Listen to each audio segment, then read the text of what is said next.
Hey, okay, so today was a lot, and I'm just psychologically and emotionally exhausted. This whole week has been a lot of spiritual training, so to speak. I don't know what's gonna flow out. I just know that I'm not trying to take this shit home right now. I actually just try to call a friend just to sort of unload a little bit, but she didn't pick up, so here we are. Um, So I'm currently temping in a transitional homeless facility. It's an apartment building, independent living.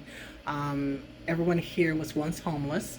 It's sort of in line with things that I want to do as a developer. So, well, the property management part. So I'm working for a property manager of the building. So real estate being what it is, and my interest in real estate, it fits. So that's where I'm at. Don't know how long I'm going to be here because I call people out on their shit, and that's never popular. So I'm here while I'm here, and I'm doing what I do. Um, so what I wanted to touch on is that I already said transitional homeless. Um, Many of the residents, 24 units, many of the residents have been here for several years. 2 to 10 years is what I've heard mostly. I don't think anyone's been here for less than 2 years. There's only 4 women in the building. The rest are men. There's 3 units that are vacant. So you can do the math. Um, the current property manager has only been a property manager for this building for, I think, part of the year. So not even the whole year. And the property managers before that, they were who they were, don't know anything about them. And I came in I'm here almost a month. So since I got fired from the last gig, I started here maybe a week later.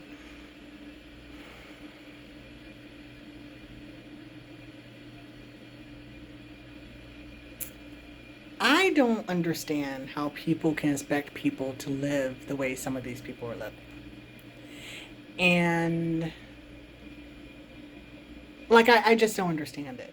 So the building itself was built, it looks like it was built around 2008. So it's not an old building. It's not a decrepit building. It's not a bad building. It has a lot of potential if it was well maintained. The problem is that one, it's not well maintained. There's a lot of security features that are not kept up that makes the inhabitants, male and female, and even me as being one of the only staff members on site most days, feel extremely vulnerable. Their words are they don't feel safe. One resident does far too much to secure safety, and I keep telling him that he's putting himself in dangerous situations that he doesn't need to put himself in. But he feels as if, well, hey, this is my home, people are intruding, I need to chase them away as much as possible. He's like in his 60s doing this stuff, chasing away, crackheads and drunks and, people just intent on doing violence. Um, so these are the stories I hear every single day when I come in. Every single day. And I'm like, I'm starting to shut the door. I'm like, let me just decompress. Let me just, like, what can I do? Okay. Like, I can't do anything about all the violence. I can't do anything about, I can't tell people they can't bring people to their apartments. Like, it's free will. Like, if residents want to take random people to their apartments, that's their prerogative. I can't tell them they can't do that. That's not my role. You can't, as a neighbor, chase away your neighbor's guests, whether they're doing drugs, prostitution, or whatever the case may be. I like, I can't police the people. So, all that being that, what I wanted to say is that I think I'm going to cry. The heart of these people is absolutely amazing. And it's the lack of care of the people who are supposed to be doing the work that is blowing my mind. It's just blowing my mind. So the manager who hired me, I've seen her maybe 3 times. The day I started, she spent maybe 10 minutes with me, just basically telling me that if I have any issues, just take messages and send them to her. I was told today by a maintenance supervisor that she drives by every day to make sure my car is out front, but she won't come in. She's indicated herself that she was supposed to meet me here one day, and she said, "Well, I drove past and there were people outside the door, so I just kept on driving." So she doesn't want to get out her car and come into the building because of people out in front of the door.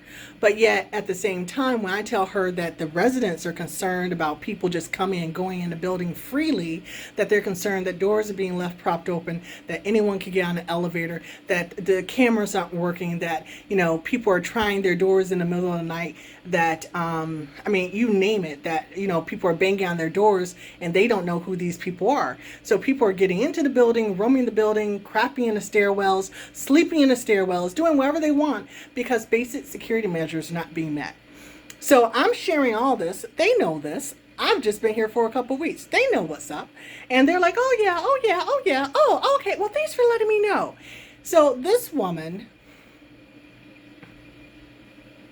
who won't stop her car to come in and actually give me some information because of people outside is okay with those same people outside getting inside the building and harassing the residents. And then she tells me that instead of her, she's the manager, she's property manager, instead of her doing her job and making sure that the building is secure as much as she can humanly possibly make it secure, she twisted her, excuse my language, she twisted her fucking lips to tell me that, well, basic security measures, you can get out and walk the perimeter and just walk around the building to make sure that people aren't just hanging around. And I did not dignify that bullshit with no response. She just got a look.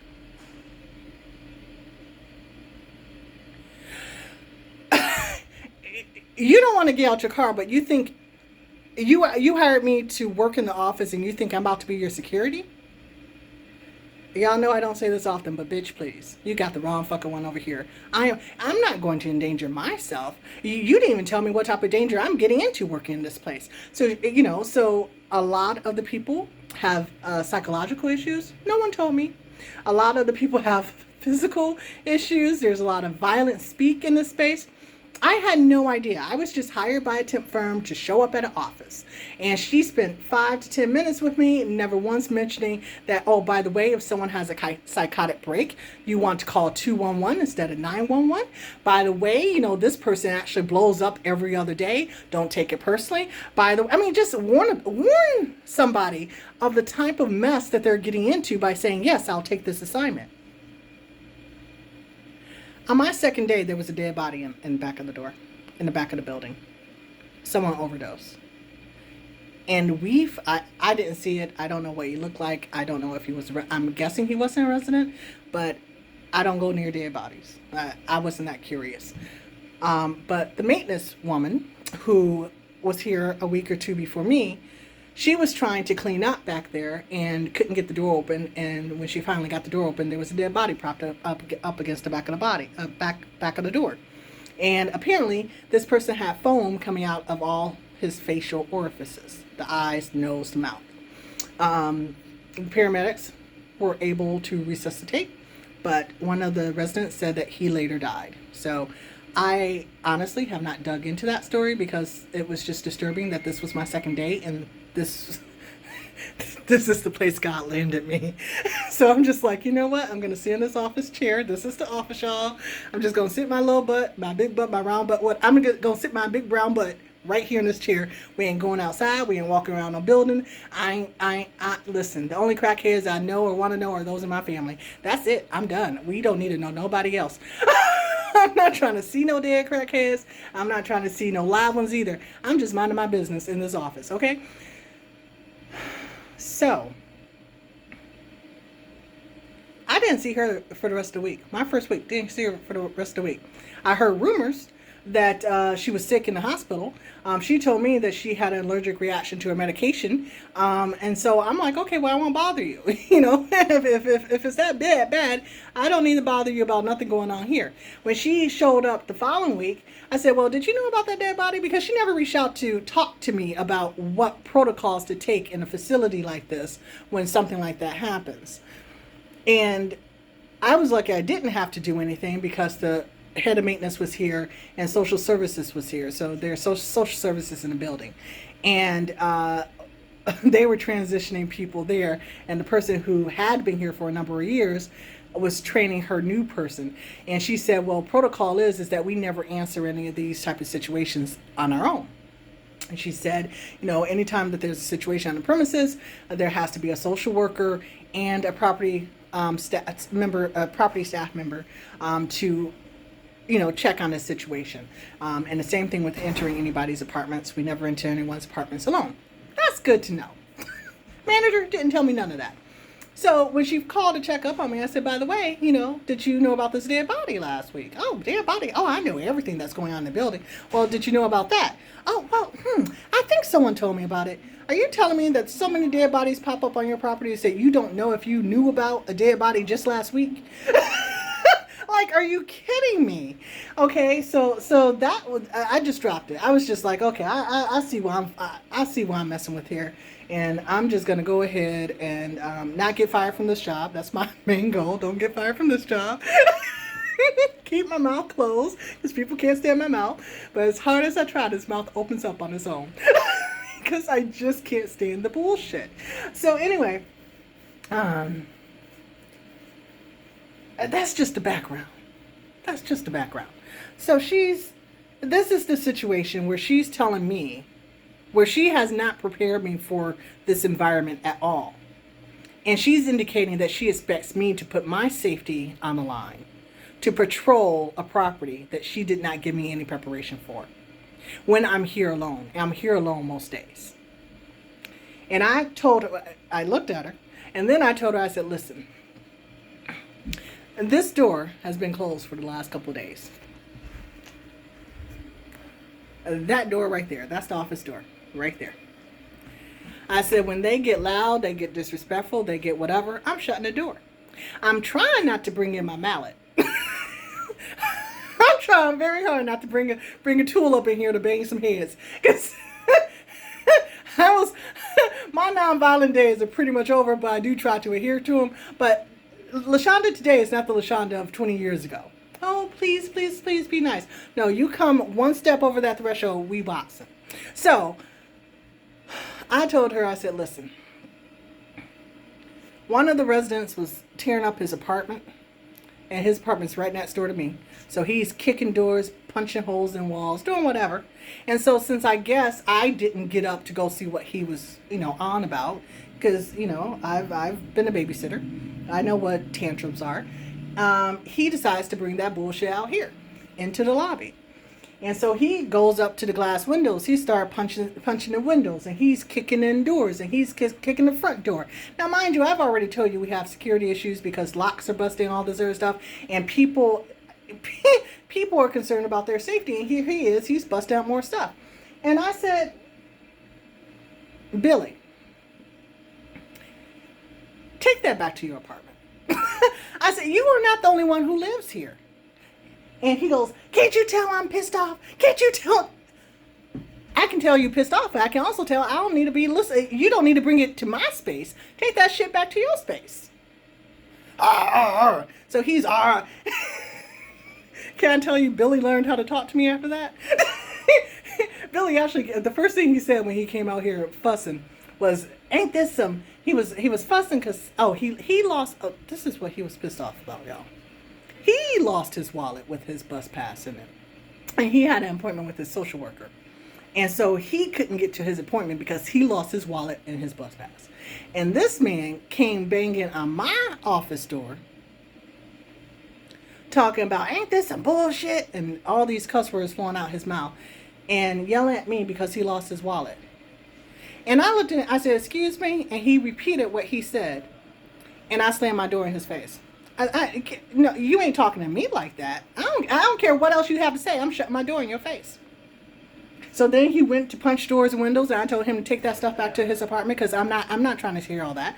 I said, you are not the only person who lives here. Act like you know something. He sat down for a while.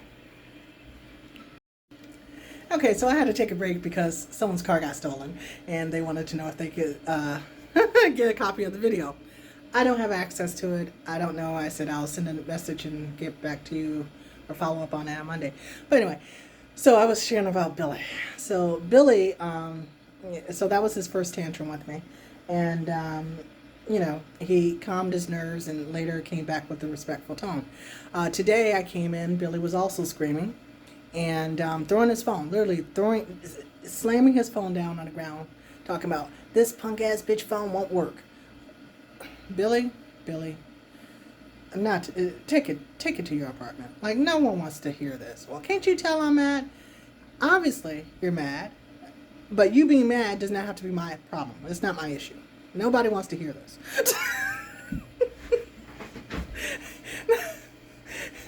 The maintenance woman took pity on him because of my obvious lack of pity at that moment.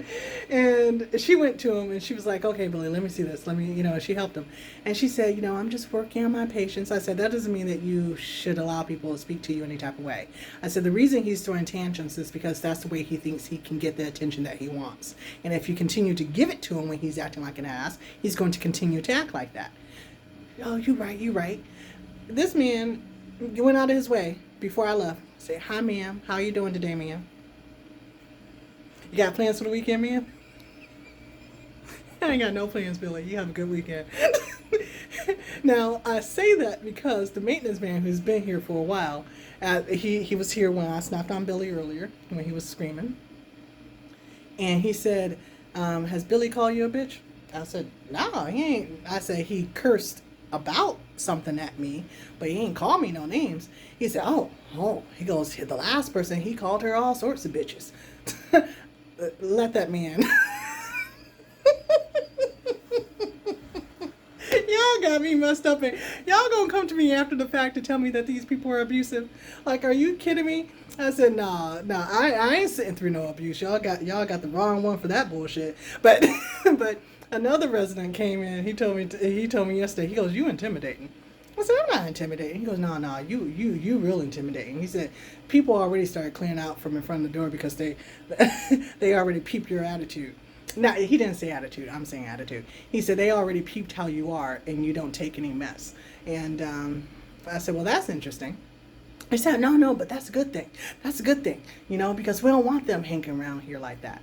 So I was like, okay. I said, well, if y'all intimidated, just stay intimidated. It ain't got nothing to do with me. But it does tickle me. But what I wanted to share about the heart situation is that this guy, his name is Craig, 61 years old. He's sort of taking on the whole guardian of the building role to heart. And he comes across, the manager and the maintenance man both dismiss him. They said, oh, he talks a lot of stuff. Most of what he says isn't true. And this is what they're telling me after I tell them the things that he's telling me.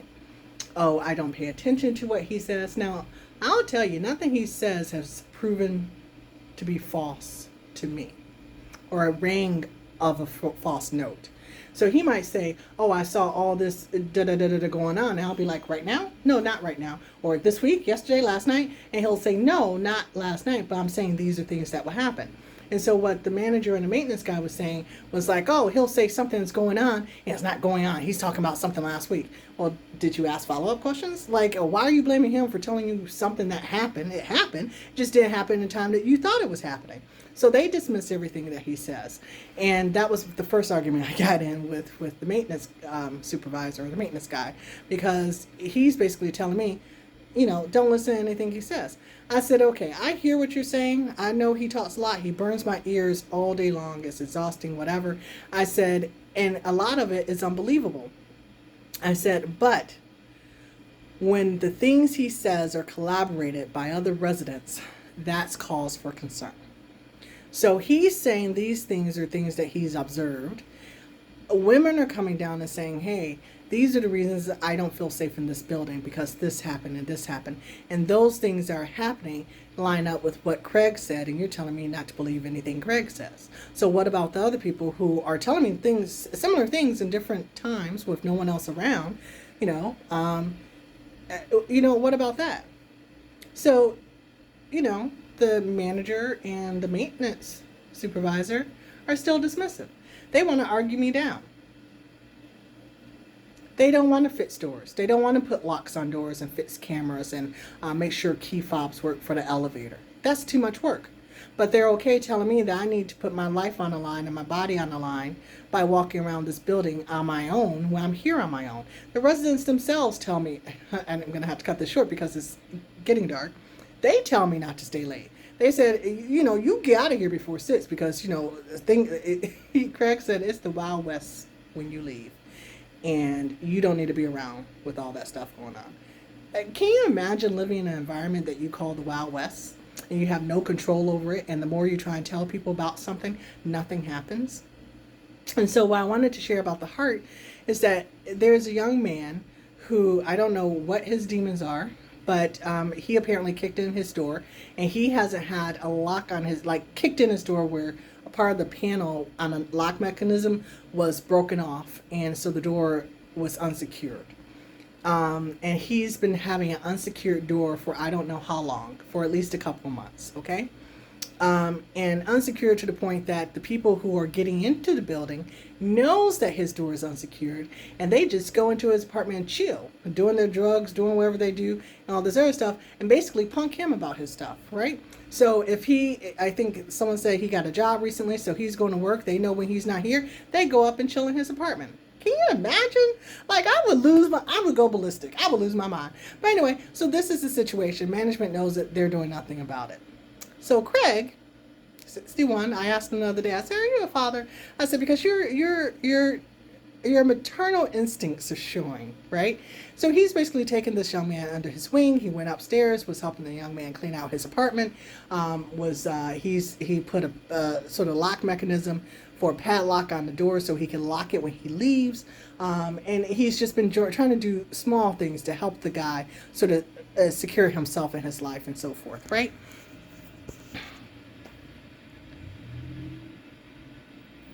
Craig stopped by the other day, and he was like, can't the maintenance man at least just give this, young man a padlock so he can lock it himself, because he doesn't even have a padlock, and maybe he can just get a padlock until he gets a new door? And I said, Craig, no. Stop asking for the bare minimum. I said, if he can get a padlock, if this man can go buy a padlock, he can buy a door. I said, don't ask. I said, the problem, I said, you need to raise your expectations. Because there's no way that anyone in this building should be having a door, even if they kicked in themselves, should have to live in an apartment that they cannot possibly secure inside or outside. There's no reason for it.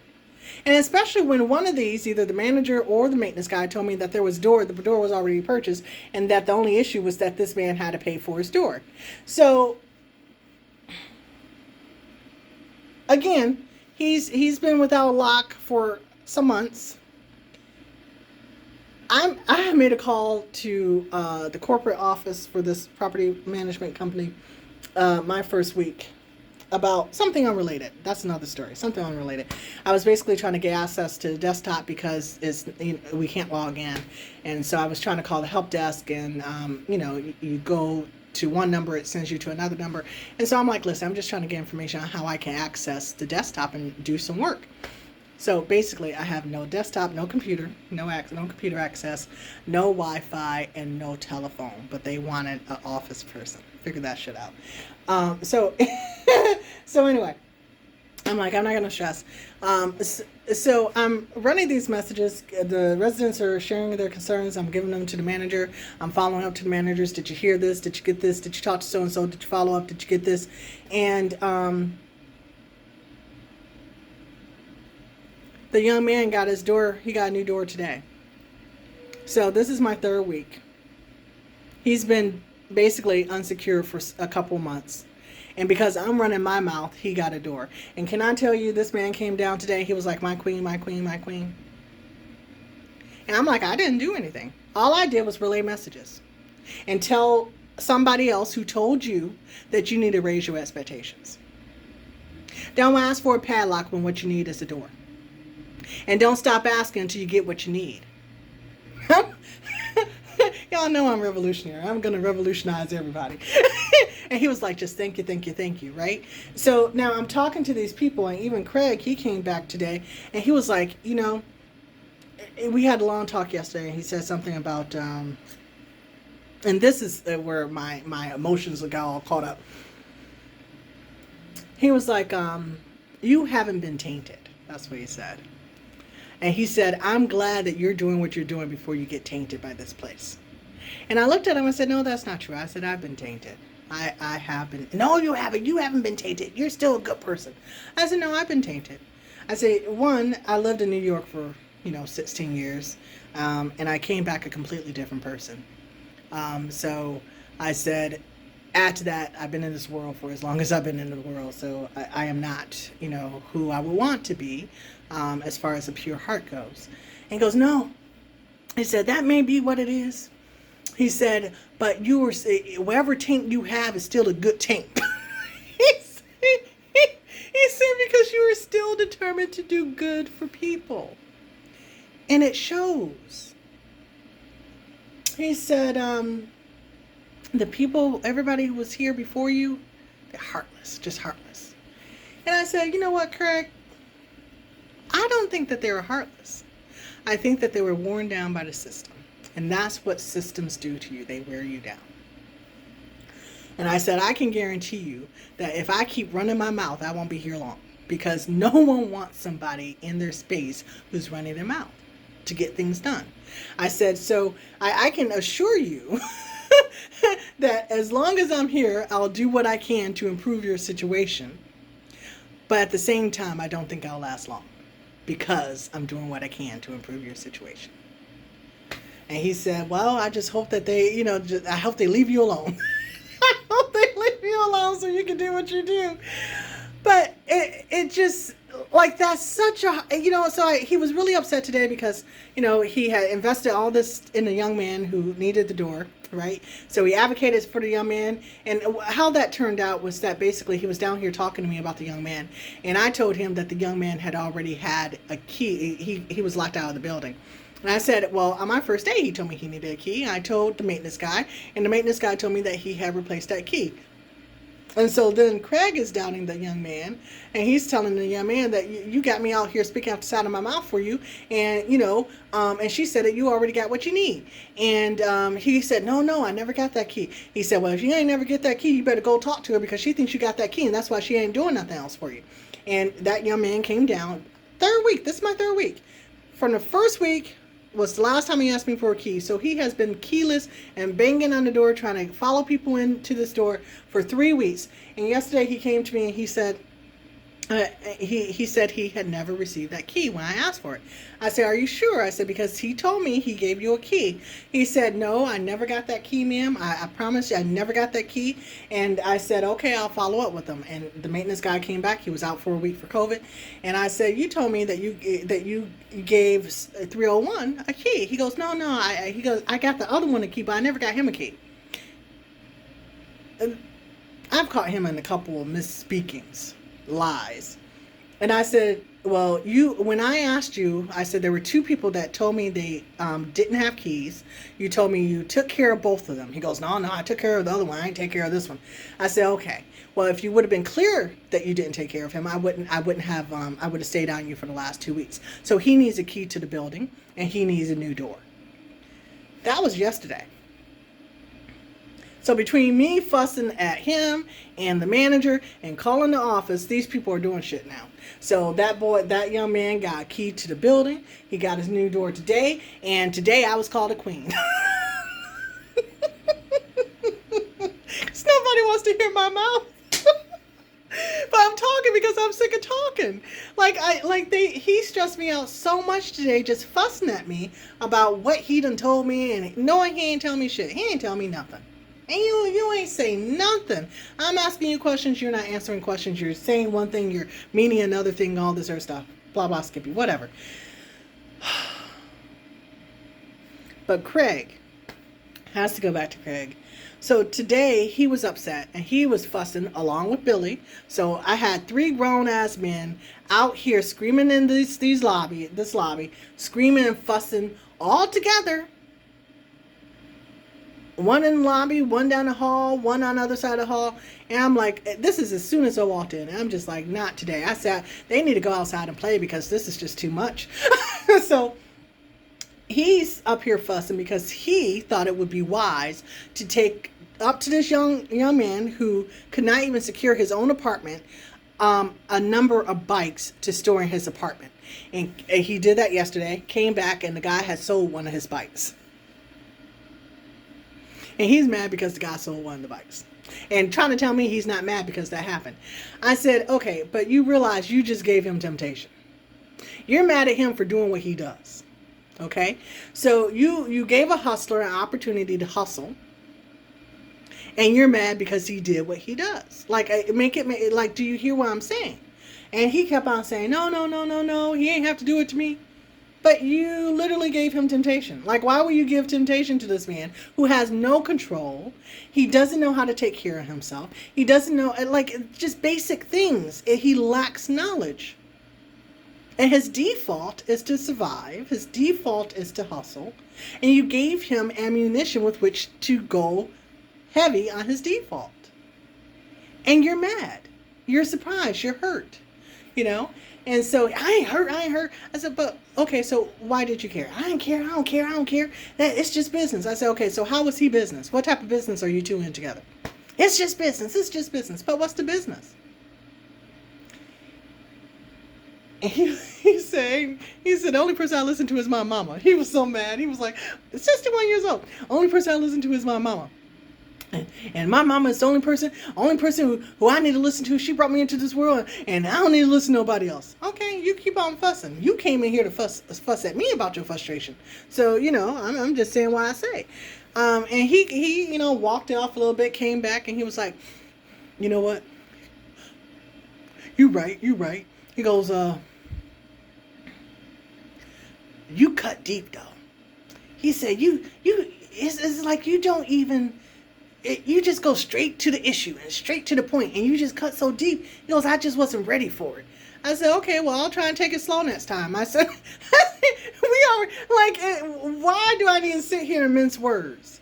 You care about the young man. I said, I've already had a conversation with you about how paternal you are towards him. And now you're coming down here talking about how you don't care. It's just business. I said, there's nothing wrong with caring for people. Your heart for him and your heart for people is evident. That's not a bad thing, And he goes, well, it just hurts that, I just wanted to give him a chance. And I just wanted him to be able to know that he can do better for himself. I said, I understand. You're preaching to the choir. I understand exactly what your intentions and your motivations are. I think they're admirable. But we can't have an honest conversation if you don't want to be honest about what your intentions are. You think you don't care, or you want to say you don't care when you obviously care, right? And I'm telling you that young man, even though he was probably scared to face you, ashamed to face you, he is probably certain that there is still something that he can come to you for. And that's a lot. That's a lot. That's a beautiful thing in a situation like this, that somebody who has nobody can say, I did this man wrong who also has nobody, but he will still open up his door to me. And that's where my heart just clutched. I'm like, Craig, it's a beautiful thing to care about people in a situation like this. It's just... Yeah, so the people not that I had any expectations, but if you would have asked me what my expectations were in this situation, it would have been that the hardcore people were the residents and that the softcore people were the workers. And it's the residents who are showing up for each other that is completely blowing my mind. It's beautiful to see. One of the residents did a pot roast earlier this week, and he literally bought me, he told me to keep the container too. He bought me this big old container of pot roast. It was full. 2 big pieces of roast beef, potatoes, carrots, onions. And I was like, it was coming in and he said, hey, you want some roast? And I was like, I didn't understand what he was saying, but when I understood, I said, sure, I'll take some. He gave me a whole meal. And I was so overwhelmed because I said, you didn't have to give me all this. Like you didn't have to give me all this. No, no, no. I just want you to. I want you to have it. And I told him I'll wash the container and bring it back to him. And he was like, no, no, you keep it. You keep it. I don't need it back. And I'm just like the overwhelming generosity of people who have little. And this is the gospel of Jesus, right? It's like the woman who was begging for the alms, right? And I'm probably getting the story wrong, but she was begging for alms, and someone who had nothing, next to nothing, gave her what she had, and the wealthy who had so much, it gave her a pittance. And the message is that the one who gave a proportion that was more than what they could afford to give is the one that's blessed. And that's what I'm seeing in this space. I'm seeing people who are just so demoralized, who are still just they're still holding on to their humanity better than the people who are set to care for them. And it makes me angry. It makes me hopeful. And it makes me want to keep on raising my voice to get them what they need. So yeah, that's what I wanted to share. So I'm losing my voice because I was yelling at the maintenance guy tonight, and that's why I wanted to share. But I was yelling at him about pretty much about the residents, because he was basically saying that he doesn't believe what they're saying. And I told him that two of the women told me that they don't feel safe. I said, you're not going to hear men just say, oh, I don't feel safe. I said the men are saying it in different ways. So the women, there's 4 women. I started with that, 4 women, and none of them feel safe. They close themselves up in their apartments, and after a certain time. And I said, the men, they're saying it in different ways. I said, Craig's way of not feeling safe is chasing people off the property. I said, but he can't be chasing these people off the property. That's not his role. We need a secure building. So he doesn't have to endanger himself to do that. I said that other people were saying, well, so-and-so is attacking me, or I feel like I'm being attacked. And I said, people are saying it in different ways, and you guys aren't hearing what they're saying. Like how can you hear people say that I don't feel safe in this building that you're managing, and your response is like, oh, don't believe what they say. He literally said, I have a different opinion. How can you have a different opinion about someone's sense of safety? No one's asking for your opinion on how they feel safe. Just listen to what they're saying and do what you can. And he goes, well, no matter how many ways you say this, I can't do nothing about it. I have to go through proper channels. What's proper channels? Well, we have to go through social services. What can social services do to make this building secure? Well, that's us. That's property management. Again, so what can you do on your end to secure the building? I said, I'm not saying you have to go out and put in all these service orders or anything, but your maintenance, how can you fix the key fobs? How can you secure a door? How can you fix a video camera? It looks like 9 cameras, only 4 or 5 are on, So what can you do in the course of your day to improve the security of the building, which is your role, your maintenance? Rather than just saying, oh, go through proper protocols. Oh, that's going to be social services. Everyone knows social services is not trying to secure a building. Just like LaShonda is not trying to walk around the perimeters. So that's why my heart is heavy today. It's like, first of all the emotions from the residents. And all the deflecting from the caretakers or from the management and the maintenance, and people who don't want to do just the bare minimum, the basic, to make a situation and an environment better. I don't understand that. If you guys have any suggestions for me on improving my communications with folks to get things done, or encouraging the residents, please share. Thank you. Bye.